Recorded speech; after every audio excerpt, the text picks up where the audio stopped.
We gave your child's operation money to your sister. She deserves a better life.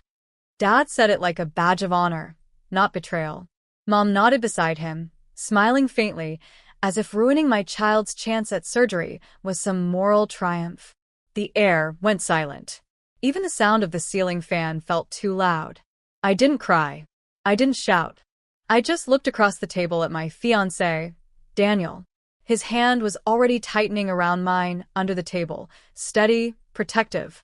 My sister, Clara, smirked and said sweetly, "You'll understand one day, Mia.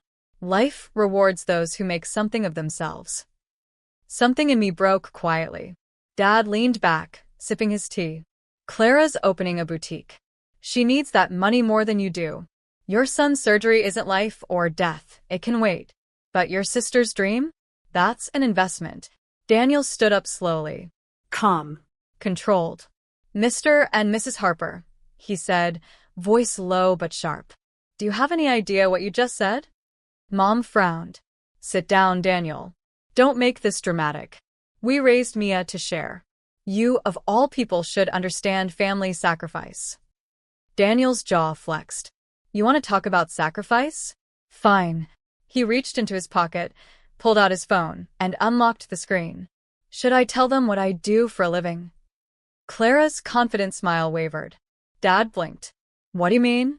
Daniel turned the screen toward them, and the color drained from Clara's face. "Because if I do," he said softly, "this entire conversation changes." Daniel's calmness was terrifying. He didn't raise his voice. He didn't even blink.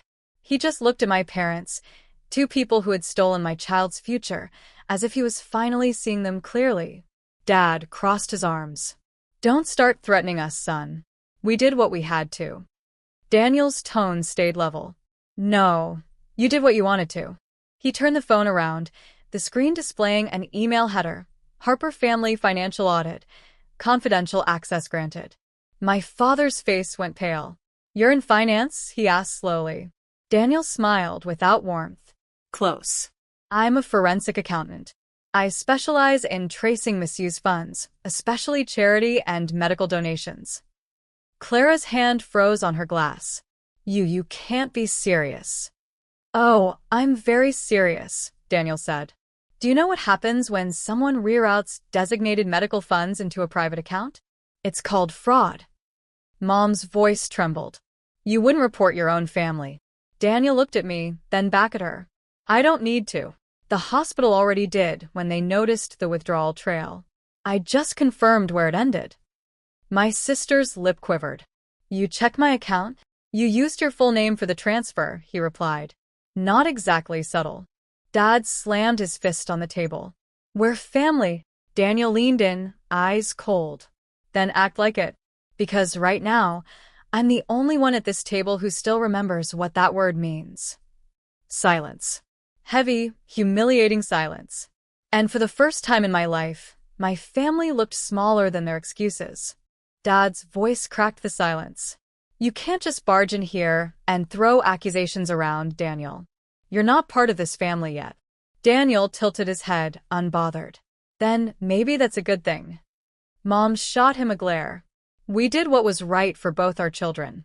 Clara needed a start in life." My chest tightened. "And my son needed a heart valve."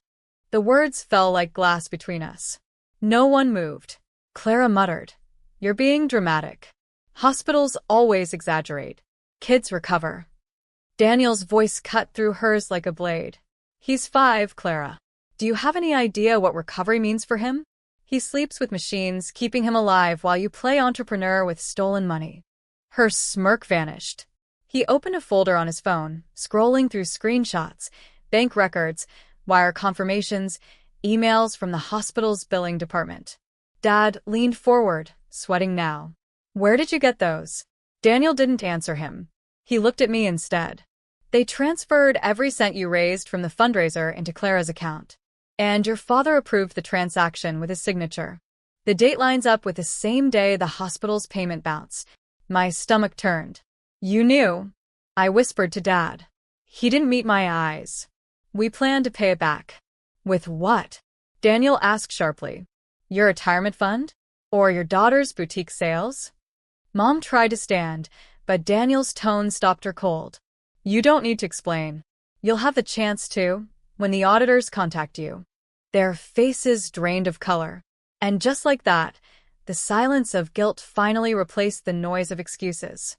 Dad's knuckles turned white on the edge of the table. You wouldn't dare involve outsiders in family matters, he hissed. Daniel leaned back, calm as ever. It's already done. The hospital initiated a review the moment the funds vanished. All I did was confirm where they went. Mom's lips trembled. We were going to give it back. Clara just needed to get her store open first. Stop, I said quietly. You didn't borrow it. You took it. From your grandson's surgery fund. And you justified it because you thought I'd stay quiet like always. Clara's eyes darted between us, her bravado crumbling. Mia, I swear, I didn't know it was his money. Dad said it was extra from the fundraiser. I laughed softly. There was no extra. Every dollar had a name on it. Donors who trusted us. Daniel slid a folder across the table, a printed report stamped with the hospital's logo. They've already filed preliminary charges. But they're willing to hold off formal action if the money is returned within 72 hours. Mom gasped. 72? That's impossible, Dad muttered. We can't move that kind of cash fast enough. Daniel shrugged. Then maybe it's time you call your golden daughter's investors. Clara's voice cracked. You're ruining us. I met her eyes. No, Clara. You did that when you decided my child's pain was less important than your lifestyle. For a moment, no one spoke. Only the sound of Dad's labored breathing filled the room. Then Daniel stood, placing his phone down like a final warning. You've got 72 hours, he said. After that, the next call comes from the attorney. And as he took my hand to leave, my family finally understood. This time, I wasn't bluffing. The next morning, my phone buzzed nonstop. Missed calls, messages, voicemails. Mom's voice in one. Mia, please don't do this. We'll fix it. We just need more time. Dad's in another. You're not thinking clearly. You'll destroy your own family. But I was thinking clearly for the first time in my life. I stared at the calendar reminder Daniel had set. 72-hour deadline expires Friday, 9 a.m. The day crawled by. Daniel worked quietly beside me, laptop open, checking wire records. He didn't speak unless necessary, just placed a comforting hand on my shoulder whenever my resolve started to waver. On day 2, Clara called from an unknown number. Mia, please. The boutique's launch failed. I can't get investors. Dad's freaking out. Mom won't stop crying. I said nothing. She exhaled shakily. You've changed. You're cold. I smiled faintly. No, Clara. I just learned to match your temperature. Silence. Then she whispered, I never thought you'd actually go through with this. You never thought I could, I replied. The final night, Mom showed up at my door, makeup smeared, hands trembling. She didn't speak at first. She just held out a check. We sold the cottage. It's all we had left. I looked at it, $48,000. The exact amount they'd stolen. I hope your sister learned something from this, she said quietly. She won't, I answered. But I did. When Daniel submitted the repayment confirmation to the hospital the next morning, the legal department sent a simple message back. Case closed. Funds restored. I closed my laptop slowly. The storm was finally quiet. For a few days, everything went silent again, the kind of silence that isn't peace but aftermath. Then, on Thursday night, Dad called. His voice sounded smaller than I'd ever heard it. We lost the boutique, he muttered.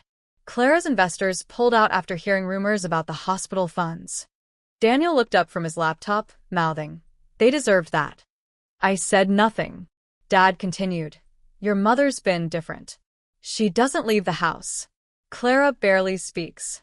Are you happy now, Mia? The old me would have felt guilt. But now? I only felt the weight of truth. I didn't destroy you, I said softly. You destroyed yourselves the moment you chose her dream over your grandson's heartbeat. He exhaled shakily. You sound just like Daniel. Maybe that's a compliment, I said and ended the call. The next morning, Daniel handed me a brown envelope. Inside were printed copies of every transaction, every transfer, every lie, sealed with his firm's verification stamp. "This is for your records," he said. "Not for revenge, just protection. You've earned the right to never be manipulated again." I stared at him, emotion rising. "You did all this for me?" He smiled faintly. "For you, and for that little boy upstairs who deserves parents who can sleep at night." That night, as I tucked my son into bed, his tiny hand curled around mine. For the first time, I didn't feel powerless. I felt anchored. They'd spent their lives teaching me that silence was strength. But Daniel taught me something better. Silence isn't power. Truth is.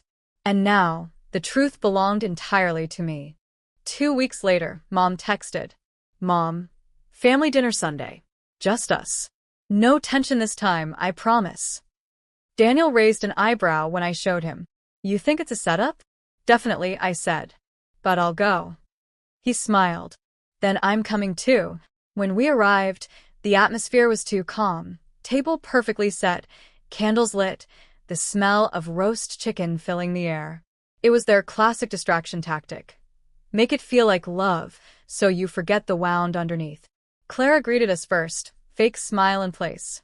"You look well," she said. "So do you," I replied, scanning the empty walls. "Where are your boutique posters?" Her smile flickered. I took them down. Rebranding. Dad cleared his throat. "We wanted to talk about moving forward." Daniel leaned back, his arm brushing mine. "Before we move anywhere, you should know, your daughter's financial record is clean again. But if any of you try touching her name or accounts again, I'll make sure the next audit isn't private." The silence was instant. Mom reached for my hand. "Mia, I know we hurt you. I know we don't deserve forgiveness. But we're trying." I studied her face, older, tired, deflated. For the first time, she wasn't speaking from superiority. She was speaking from loss. "I believe you," I said softly. "But forgiveness isn't a restart. It's a boundary." Dad nodded slowly. "You sound just like your grandfather." That made me pause. "Grandpa." He looked down. Before he passed, he told me something I never understood until now. I waited. He met my eyes, voice breaking. He said, "One day, you'd be the one who saves this family from itself." The room fell silent after Dad's words. For once, there was no defense, no guilt-ridden speeches, just the raw quiet of people realizing what they'd become. Mom wiped her eyes. "We thought control meant love. That giving everything to Clara was protecting the family's image. But all we did was destroy the only person who kept us human." I looked at her, really looked at her, and for the first time I didn't feel hate. I felt closure. Daniel squeezed my hand under the table, grounding me. "Families rebuild," he said softly, "but only when truth replaces pride." Clara sat still, staring at her untouched plate. "I lost everything," she whispered. "The boutique, the investors, my reputation." "You didn't lose everything," I said quietly. "You just lost what wasn't yours." Her eyes met mine, and this time there was no defiance, just exhaustion. "I'm sorry, Mia," she said, the words trembling. "For all of it. It wasn't perfect. It wasn't enough. But it was a start." After dinner, Dad walked us to the car. The night air was cool, the sky clear. "I know we can't undo what we did," he said, voice low. "But I'm proud of you. You stood your ground. You became the kind of person I was too weak to be." I smiled faintly. Then maybe that's what Grandpa meant. Driving home, Daniel reached for my hand. "You okay?" I looked out the window at the quiet streets. Better than okay. I didn't just get justice, I got peace. Because sometimes revenge isn't loud. It's calm, quiet, and undeniable. And when it comes, it doesn't burn the past. It buries it with grace.